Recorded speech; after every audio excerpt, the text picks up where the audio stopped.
Hey everyone, welcome to our channel.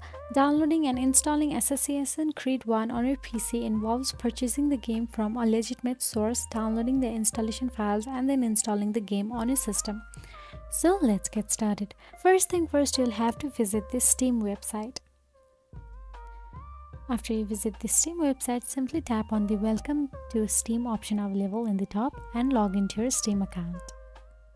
After you log into your Steam account, you can simply install the Steam or run the Steam and download the Assassin's Creed as well. So in order to do that, simply search for the Assassin's Creed game and tap on it. After you search for the game and tap on it, simply tap on the Add to Cart option available there. So you'll have to purchase the Assassin's Creed in order to download it. After you add to cart, simply go to the cart icon available there and tap on the continue to payment option available there. Now you'll have to proceed to checkout and complete the purchase.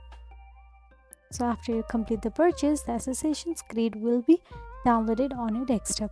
So that's it. If you found this video helpful, please like, share and subscribe our channel, and thank you so much for watching.